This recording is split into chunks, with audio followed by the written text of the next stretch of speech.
Hello guys! This is Teacher Ed and welcome back to my YouTube channel. For today's video ay tuturo ko sa inyo yung name ng mga months of the year. Okay, so ano ba yung mga January, February, March, April, May, June, July, August, September, October, November, and December nila dito sa Korea. Pero bago tayo mag-proceed sa ating discussion, huwag nyo munang kalimutan na i-click yung subscribe button at yung notification bell para lagi kayong updated sa mga videos na i-upload ko. Okay, if you're ready, let's go!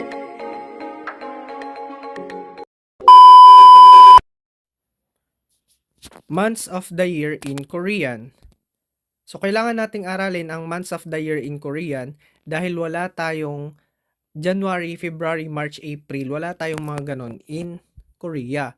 So, kailangan nating gamitin ang ating mga Sino-Korean numbers para sila ay maging buwan at kakabitan natin ng counting units nila na wall. Okay? Unahin natin ang January. Ang January ay first month of the year. So, gagamitin natin yung 1 sa sino number, okay?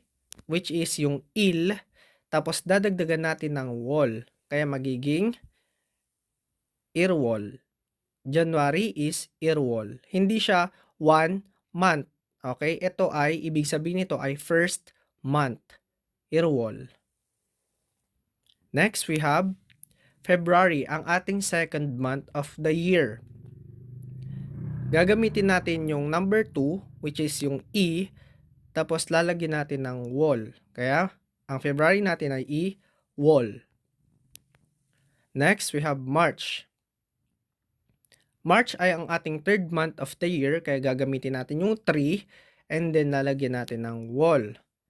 So, ito ay Samwall. Samwall. Okay? Next, we have April. Pang-ilan ng April? Tama, pang-apat. So, gagamitin natin yung sa. Lalagyan natin ng wall. Kaya, magiging sawol. Sawol. Okay. Next, we have May. Ang May ay yes, tama, pang-5. Okay, kaya gagamitin natin yung number 5, yung O, dadagdagan natin ng wall. Kaya ang May natin ay owol. Owol. Okay. Magaling. Next, we have June. Ang June ay pang-6. Kaya, gagamitin natin yung yuk. Pero, sa pagbigkas ng month ng June, natatanggal yung K doon sa yuk.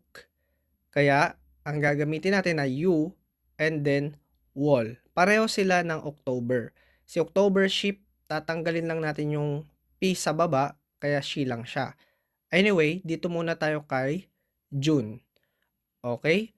So, si June ay U, dadagdagan natin ng wall, kaya ang June ay U-wall. U-wall. Okay. Next, we have July. Ang July ay pang-7, kaya si chill ang gagamitin natin. Lalagyan natin ng wall, kaya magiging cheerwall. Cheerwall. Okay. Next, we have August. Ang August ay pang-8, kaya ang gagamitin nating number ay pal. Okay? Pal, lagyan natin ng wall, magiging parwol. Parwol. Very good. Parwol. Okay, next we have September. September is 9th month of the year. Kaya gagamitin natin yung ku, which is yung 9 in Sino-Korean number, and then lalagyan natin ng wall. Kaya kuwol. Ang September ay kuwol. Very good. Next, eto na yung sinasabi ko si October. Same sila ni June. Yung 10th or kaya 10 ay ship. Tatanggalin lang natin yung P kaya magiging she. And then dadagdagan natin ng wall kaya she wall. Ang October natin ay she wall. Kayo nga, Shewol. Okay, very good. Next, we have November. Ang November ay 11th month of the year. Kaya, Shibil. Okay, ang gagamitin natin yung 11, Shibil, lalagyan natin ng wol. Kaya magiging Shibirwol.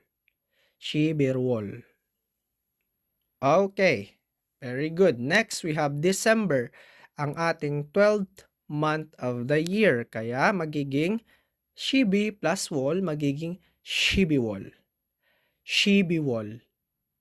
Okay, very good. So, yan ngayon natutunan nyo na kung ano yung mga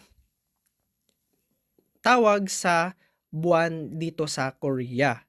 So, next, we have ang ating mga lesson ay i-upload ko ulit and then subaybayan nyo lang ang mga ina-upload ko. Huwag nyong kakalimutan na i-click yung subscribe button natin at yung notification bell